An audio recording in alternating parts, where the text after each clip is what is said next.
that have connected with the Christian community. During Easter of 2023, he attended the Easter program at the Sacred Heart Cathedral in Delhi. During Christmas 2023, he hosted a program at his residence, that is 7 Lokalyan Marg, which I told you about. And in 2024, he attended a dinner at the residence of Minister George Kurian, who is also a cabinet colleague, and also hosted and also participated in the program, which was held by the CBCI as well. It just shows that it's a very important connect that the Prime Minister has with the community, and that is something which cannot be ruled out. Also, the fact that these visuals are greatly significant, given the fact that there have been many critics of the government saying that, they wear the Hindutva card on their sleeve, etc.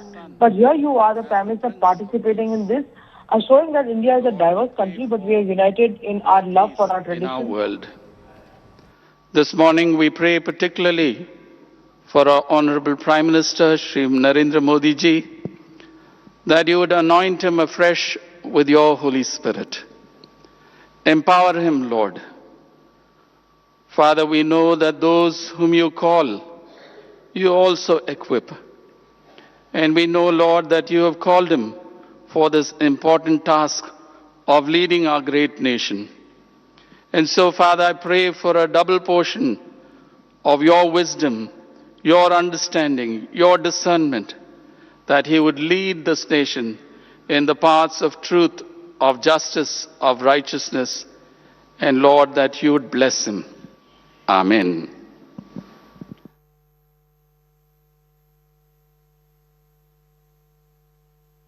With these live visuals, and the Prime Minister, in fact, shortly after visiting the church, did take to social media and shared some of these images, said, and I caught him here, attended the Christmas morning service at the Cathedral Church of the Redemption in Delhi, and the service reflected the timeless message of love, peace and compassion. May the spirit of Christmas inspire harmony and goodwill in our society. That was his limited message right after this interaction. Early this morning as well, the Prime Minister did wish the citizens of the country. Christmas greetings were sent out by him. He said, while extending greetings to citizens, that he wishes everyone a joyous Christmas filled with peace, compassion and hope. May the teachings of Jesus Christ strengthen harmony in our society. And like Payal was highlighting, this is something that we've seen on part of the Prime Minister year in and out. He has every now and then, Payal, engaged with high-ranking clergy. He's also participated in several religious festivals. He's been part of the Christian community and has garnered a lot of praise as well for this kind of an outreach, isn't it? Well, absolutely. Look at the way in which, prayers were said for the Prime Minister. The prayer saying that empower him, because, when God gives you a position, he gives you the power as well. So that is the crux of the prayers that were there for him, that he has an important role to play. He's been sent to play that important role, and may he be successful in leading the country. That's the limited prayer that was said for the Prime Minister, but it has great significance. Like you said, the Prime Minister has been engaging with every community year on year, and this year being no different. Talk about Christmas, talk about Guru Purab. We've seen the Prime Minister make his way to churches, to Gurudwaras and participate in all religious festivals, and that's what he's attempted to do once again as we keep up with these visuals. And we did hear that personal message sent out for the Prime Minister, prayers for the Prime Minister as he is leading the nation. Payal, now we've seen several in the past. There are those in the opposition who have used this as an opportunity to turn this around and have dismissed the outrage as image creation optics. But this has happened for a while now. We've seen the Prime Minister make these kind of appearances, not in 2022, 3 or 24, 25 alone, but we've seen him do this consistently year in and out. Yes, and not to forget that not just Guru Parab or not just going to Gurudwaras and going to churches, the Prime Minister has also year on year been sending his the chadar to be offered on behalf of the country for Ajmer Sharif Dargah as well. It just tells you that, one thing one has to remember, Christine, that when you occupy the chair of the Prime Minister, you're the Prime Minister of the country. You don't become the Prime Minister of a political party as well. So the Prime Minister, in good and bad times, has stood with the country, and in celebrations has also stood with the country, and here he is leading the country in these celebrations. These are very, very significant visuals that are coming to the fore. With the kind of joy that you can see around him, carols were being sung, he participated in that. He met, those people who had gathered over there at the church as well. It's a very, very special occasion for them because every year you have Christmas celebration, not just which happen in India, but across the globe as well. So the Prime Minister is sending a very crucial message that India is a country which is diverse, no doubt. We have diversities like nobody else really has, but one thing which really binds us together is that we love our traditions, we love our culture, and we believe in unity and diversity. And that's the big message coming in from the Prime Minister. The Prime Minister is starting his day with this as well. And after that, he has a long day to really go. But the Prime Minister, like I said, it's not the first time that he's done that. He went to Mr. George Kurian's house last year. Mr. Kurian is a member of his cabinet as well. He participated in that program. Year on year for Pongal, you see the Prime Minister going to either Dr. Murugan's house or participating in public programs as well. So every tradition is very important as far as this is really concerned. And the big message going in, whether it's Easter, whether it's Christmas in 2023, or whether it's calling, the Christian community's great leaders to his residence, which he did in 2023, he hosted them at his residence. And those were there, they were, and time and again, the top brass of the churches do come and meet the Prime Minister privately as well. So the Prime Minister has kept a indoor policy as far as that is concerned, because remember, like I've been saying, that he's the Prime Minister of a country and not the Prime Minister of a community or the Prime Minister of a political party. And more often than not, we've seen the Prime Minister frame these festivals as a pointer to the spirit of unity, which also highlights India's diversity. And more often than not, we also see him use these occasions to promote the Ek Bharat Shresht Bharat, something that his government has initiated and has been following through and through. But speaking of all of these festive celebrations that we've seen the Prime Minister take part in, like Payal was highlighting, it extends across religions. We've seen him extend greetings this year in the month of June during Eid ul-Adha as well. He emphasized that the occasion should inspire harmony, strengthen the fabric of peace in our society. Currently, as we keep up with these visuals, taking part in Christmas festivities, Christmas prayers in the national capital. I do want to go across to BJP's KJ Alphonse joining us on the broadcast. Good morning, Mr. Alphonse. Your thoughts as we keep up with these bright visuals, and Merry Christmas to begin with. What do you make of what you see on our screens? Oh, thank you so much. I think it is a fantastic gesture. I mean, the Honorable Prime Minister has been very clear that he's a Prime Minister for everybody. In fact, last year he visited the Catholic Cathedral. This year, of course, he's visited the Protestant Cathedral.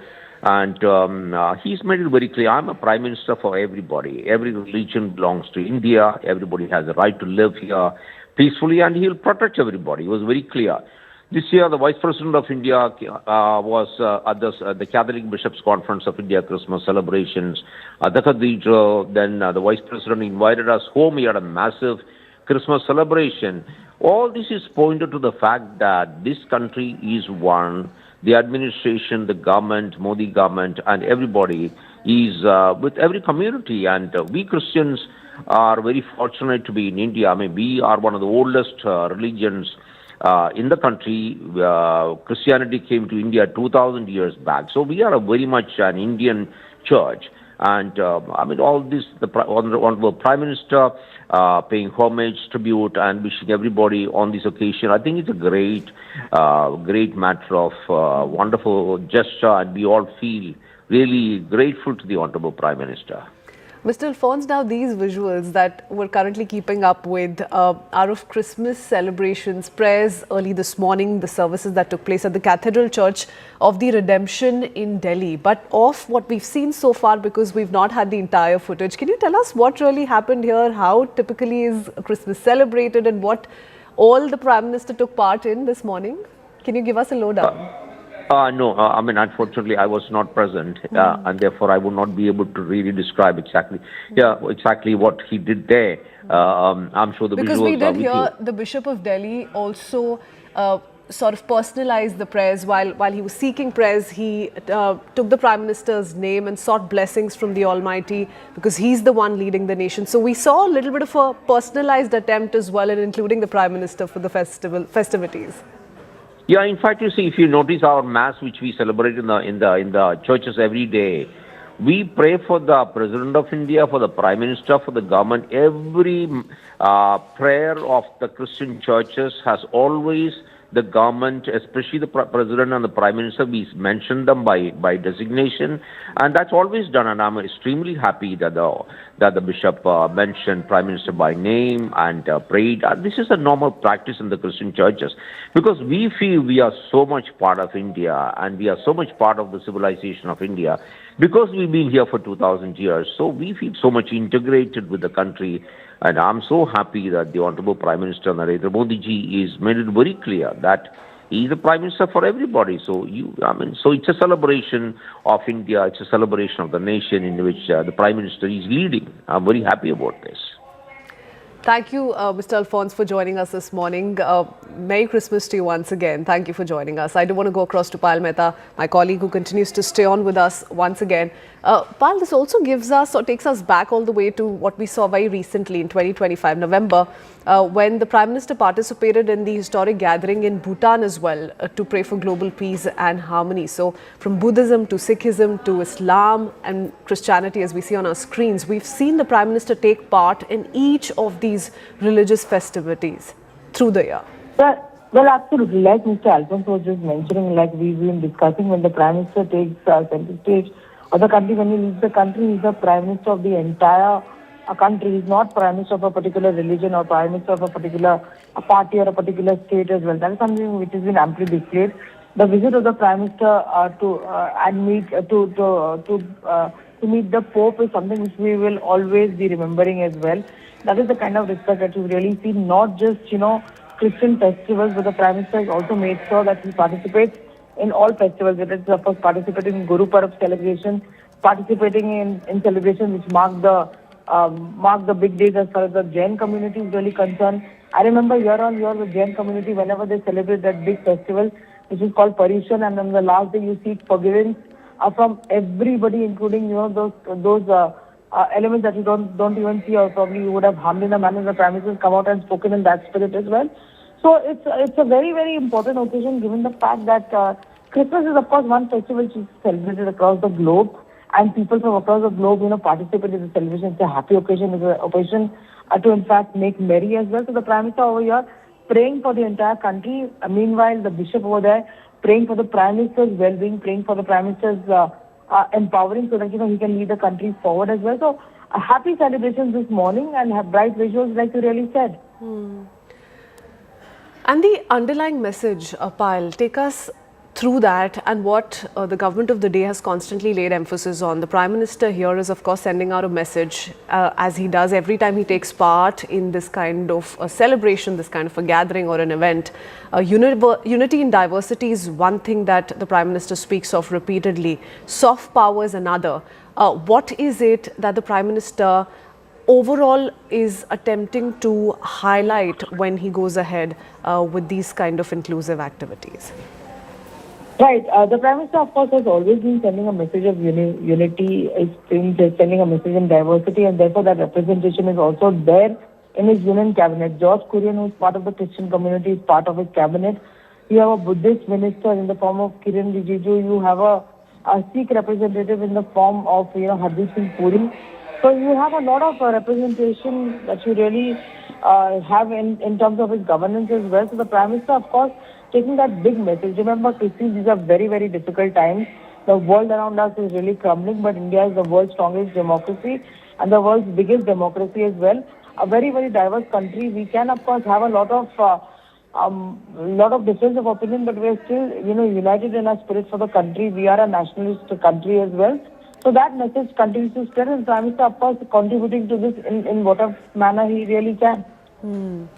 And we've seen those kind of messages come in from the President Draupadi Murmu, the Prime Minister early this morning. That's how they started their day. And shortly after, we had access to these visuals that we keep up with on our screens as well. Both the President, the Prime Minister extending heartfelt greetings to the entire country on the occasion of Christmas, and both of them underscoring the festival's timeless message of love, of compassion, of peace and unity. Speaking of the President, and Payal was sharing a few details of the kind of participation that we've seen on her part. We'll come to you, Payal, for that in just a bit. But the President also took to social media, and she too conveyed her warm wishes and said, on this auspicious occasion of Christmas, I extend my heartiest greetings and best wishes to all citizens, especially brothers and sisters of the Christian community. And that really is the mood of the nation. Christmas, she said, inspires us to strengthen the values of peace, harmony, equality and service in society.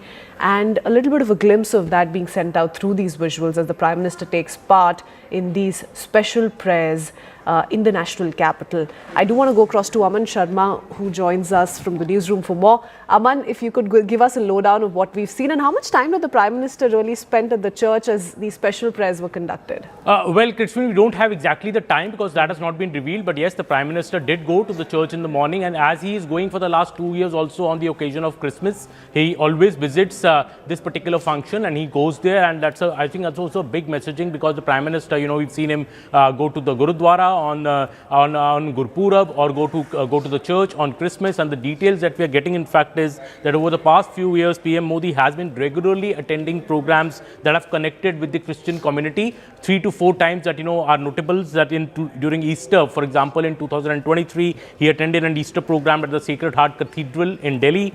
During Christmas 2023, he also hosted a program at his residence, 7 Lok Kalyan Marg. If you remember, the members of the Christian community had come to his residence and he hosted them there, and he also spoke in a great deal to detail with them in 2024. He had attended a dinner at the residence of Minister George Kurian, and also a program hosted by the CBCI, the program that I'm mentioning today also. Last year also, the Prime Minister on the eve of Christmas that time had gone for this evening prayers at the CBCI function on the occasion of on the eve of Christmas. So this shows a regular, I would say, engagement with the Christian community by the Prime Minister. And these pictures, these beautiful pictures on Christmas, we are seeing the Prime Minister there meeting all the bishops there and exchanging greetings with them. And this is the Christmas morning service this time that he has gone for at the Cathedral Church of Redemption in New Delhi. This is a large congregation of Christians of Delhi and North Delhi who have turned up when the Prime Minister was there, and the service included prayers and hymns and carols being sung. The Prime Minister there by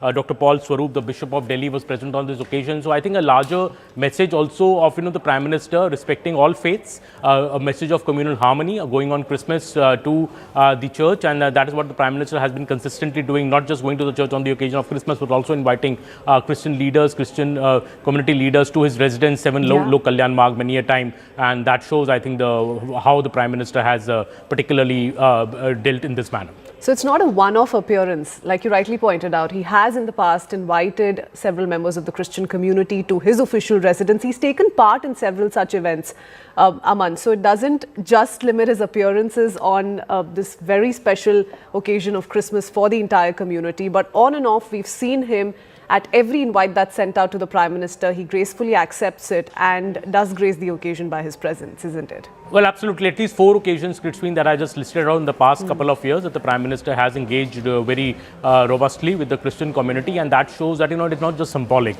The Prime Minister really believes that, he should be going for these functions and these events because that also gives him a chance to interact closely with the community, share, maybe they have something to tell to the Prime Minister, maybe the Prime Minister has a message for them, and such occasions, such celebrations become a good occasion for that. As I was listing out earlier, that during Easter 2023, he attended an Easter program at the Sacred Heart Cathedral. That program also very beautiful visuals had come in at that point of time on the occasion of Easter. So not just Christmas, also on Easter, the Prime Minister has been making a point to engage with the Christian community by either inviting them over to his residence or going to one of the celebration events. I remember those pictures, in fact, from 2023 Christmas, when he invited the Christian leaders at his residence. That was a long, function, almost 1 hour the Prime Minister had interacted with them. And today also, I believe he spent nearly an hour at this particular function. That's what I'm told earlier today morning. And now he's leaving he'll be leaving for Lucknow soon after for the Atal Sadev program, which is being held in Lucknow on the occasion of the 100th birth anniversary of Atal Bihari Vajpayee. So a lot being packed in the day by the Prime Minister, first going for the Christmas celebrations and then leaving for Lucknow to pay homage on the 100th birth anniversary of Atal Bihari Vajpayee. Surely, Aman, this also briefly takes us back to 2021, isn't it? And would you say that was, in a way, a turning point in how this kind of a messaging came through? Because that was the very special meeting with Pope Francis, and where he himself, spoke of social harmony, global brotherhood. It was a huge highlight being spoken of days at length, and that, in a way, was the beginning of the story that the Prime Minister has been able to recreate year in and out. Well, absolutely. And Kritshin, I will take you back to these some stray incidents which had come to fore many years back when, there was this talk about churches being, attacked in Delhi or elsewhere. I think the Prime Minister took very strongly note of those particular reports. It was immediately refuted and the facts were laid straight out. And then the Prime Minister's engagement, I think, with the community here, the Christian community on various occasions is also now underlined that the government puts the welfare and the safety of the Christian community in Delhi and elsewhere at its top priority. And I think these pictures when the Prime Minister engages with the Christian community also, puts at rest the fear, I would say, in some quarters, or the misplaced notions in some quarters that, this government is not focused on the minorities. I think these pictures clearly underline how the Prime Minister, in fact, has been very, very cognizant of the welfare of the minorities. And that is why he makes it a point to go out for Easter celebrations, for Christmas celebrations, inviting Christian leaders to his residence, interacting with them on various occasions now. So I think besides the international, of course, with the Pope or he has met the Pope also earlier during a foreign tour, and those warm pictures have also come to light. So some people in the opposition may link this. I'm already hearing some voices from the opposition that ahead of the Kerala elections, you see the Prime Minister interacting with the Christian community, but that is not true. There is nothing political about it. The Prime Minister, as I listed out to you, at least in the last 3 to 4 years, the Prime Minister has been consistently going for all these particular events, and that I think shows the Prime Minister's belief that the minorities in the country, their big festivals need to be celebrated in a big way, and he needs to join in those celebrations to send out a larger message to the country. Thank you for that, Aman. We'll come back to you in just a bit. BJP's Tom Vadakkan is with us on the broadcast as well. Mr. Vadakkan, I want to begin by extending Christmas greetings to you. Thank you for speaking to us. I'm sure it's a busy morning across the country. The Prime Minister taking out time for these very special prayers, and those are the visuals we're keeping up with. And Aman, my colleague, was pointing out how a few political reactions have already started trickling in as unexpected lines, that this is nothing but mere optics. But your thoughts, what do you make of these lovely visuals coming in this morning? This is a message for peace across the globe. This is a message for secularism. Practicing secularism is what the Prime Minister has done, not preaching secularism. This is about not just an outreach. This is a belief in a system that brings peace across the globe. He has visited the Pope earlier, invited him into India. There was no elections around the corner at that juncture. And now they talk about elections. Elections come and go in India. But this is about secularism in full practice. And that is what the opposition can't stand. They have believed in vote bank politics. And the BJP has believed in reaching out and strengthening the roots of our community. That the Prime Minister has been doing, not just during elections, but he does this all the time. Mr. Vadakkan, you must give us a quick recap, since we're keeping up with these visuals and we're talking about the several incidents where we've seen the Prime Minister take part in these kind of Christmas festivities in the past as well, including how he'd invited members of the Christian community to his own official residence. What are the behind the scenes that are usually going on then, the conversations that typically happen? Give us a lowdown if you can. The conversation is that there is an outreach, not just an outreach to the community.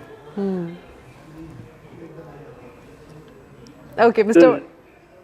We're losing your audio, Mr. Vadakkan, but we will try and reconnect with you in just a bit. Thank you so much in the meanwhile for joining us. We head into a very short break with that. We'll be right back with lots more. Keep watching.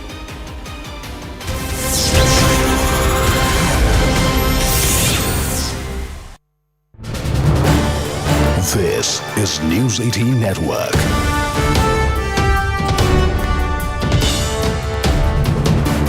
India's largest news network. Let's get you the top focus story that we will be tracking in this bulletin. Tarique Rahman, the acting chairman of Bangladesh Nationalist Party, is set to return to Dhaka today after 17 years in exile amidst heightened security measures in the country. The airport en route to his residence have been turned into a fortress with a double-layer security cordon in place. His return is seen as a pivotal movement for the BNP, with the party mobilizing nationwide and expecting around 2 to 5 million supporters to gather for his welcome reception. Rahman's arrival comes ahead of the February 2026 general elections, and he is expected to take charge of the BNP's campaign. His mother, Khalida Zia, is currently ill, and Rahman's return is seen as a morale booster for the party. Government has assured security measures, and Rahman's itinerary includes visits to his mother's hospital, the National Memorial, and a reception venue. BNP sees Rahman's return as a chance to reassert its national presence, while intelligence agencies warn of a heightened risk of street mobilization. Party's future plans include pursuing institutional independence, transparency, and anti-corruption reforms in the country.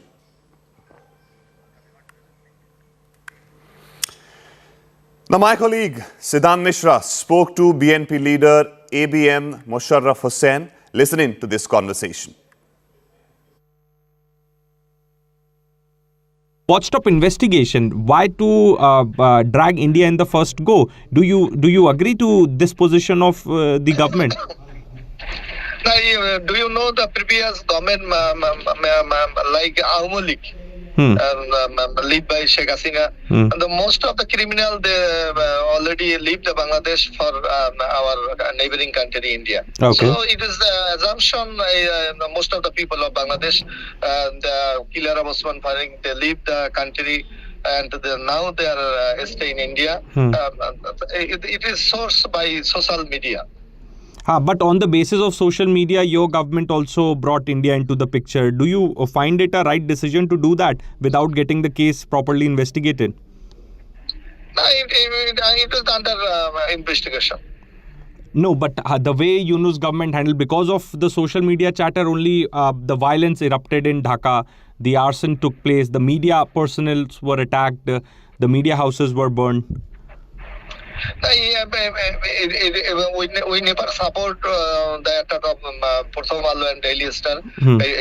We protest very strongly, and our party senior leader, they also sympathy about this incident.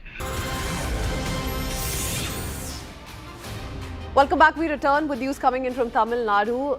Ahead of election, speculation is now mounting over potential alliances. The question on everyone's mind is TVK in talks with TTV Dinakaran and OPS. AIDMK veteran K. Sengote has confirmed that these discussions are indeed taking place. While talks are ongoing, he's not specified a timeline for when a decision on the alliance will be made. Listen in.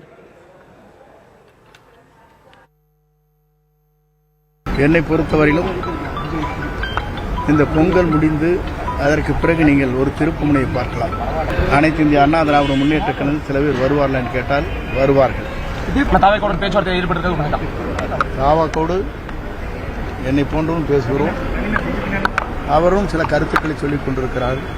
அதற்கு நல்ல முடிவுகள் எதிர்பார்க்கலாம். I do want to go across to Mugilan, who joins us with more details.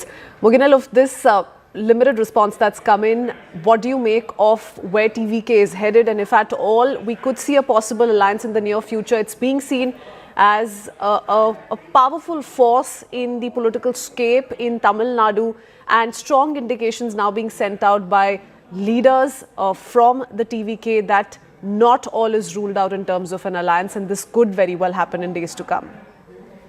Definitely, we have now we are seeing the NDA and TVK are trying to stitch a formidable alliance, because we even saw BJP State President Naina Nahendran extending an olive branch to TTV Dinakaran and OPS, asking them to join in the NDA fold again. And even during the recent Piyush Goyal visit to Tamil Nadu, the seat sharing was based on including OPS and TTV in the BJP's fold. So the NDA is also in a race to bring in these two into their fold again. And now we are seeing TVK is also extending an hand to OPS and TTV Dinakaran, trying to bring into their fold. And yesterday we saw Sengo, that is the former ADMK veteran Sengote, stating he himself in touch with OPS and TTV Dinakaran to try to bring into TVK fold. As far as TVK is concerned, so far we haven't seen any big political party joining hands with them to face the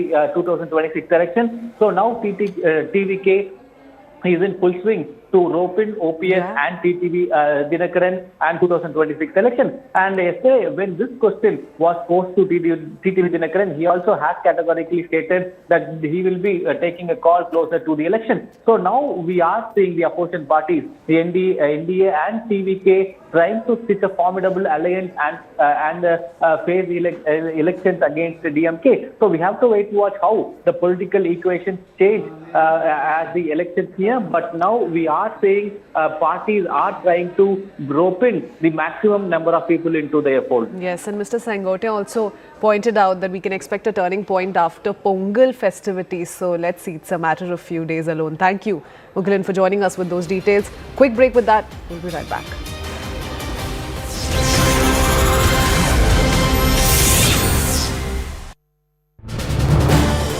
This is News 18 Network.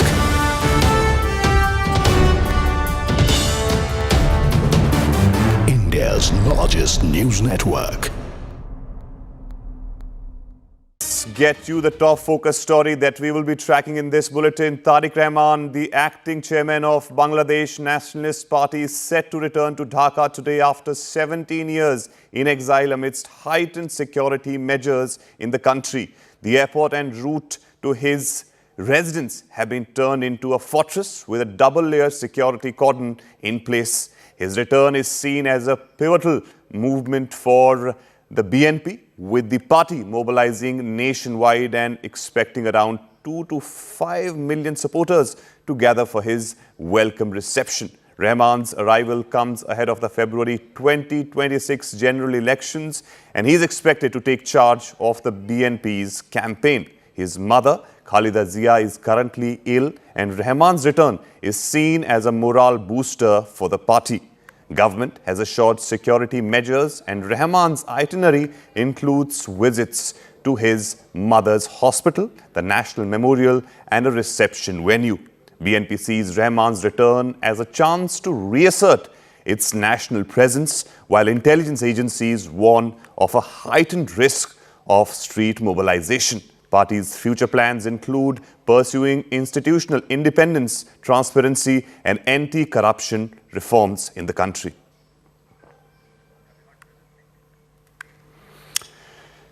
Now, my colleague Siddhant Mishra spoke to BNP leader ABM Musharraf Hussain. Listen in to this conversation. Watched up investigation. Why to drag India in the first go? Do you agree to this position of the government? Now, do you know the previous government, like Aravalli, led by Sheikh Hasina, and the most of the criminal they already left Bangladesh for our neighboring country India. Okay. So it is the assumption most of the people of Bangladesh, the killer of Osman Faring, they leave the country and now they are staying in India. It is sourced by social media. But on the basis of social media, your government also brought India into the picture. Do you find it a right decision to do that without getting the case properly investigated? It is under investigation. No, but the way Yunus government handled, because of the social media chatter, only the violence erupted in Dhaka. The arson took place. The media personnel were attacked. The media houses were burned. We never support the attack of Porthomalu and Daily Star. We protest very strongly, and our party senior leader, they also sympathy about this incident. So we cannot accept such kind of accident. Okay, so but you say that the India's name was brought into the picture only on the basis of social media chatter. Now we want to cooperation from India side, but we think they are involved a lot of propaganda about Bangladesh. Okay. No, I'm talking particularly about Usman Hadi's killing. I don't know. It is under investigation. So next time I will talk about this matter. Okay. Thank you. And sir, tomorrow, sir, Tarique Rahman is returning to Bangladesh.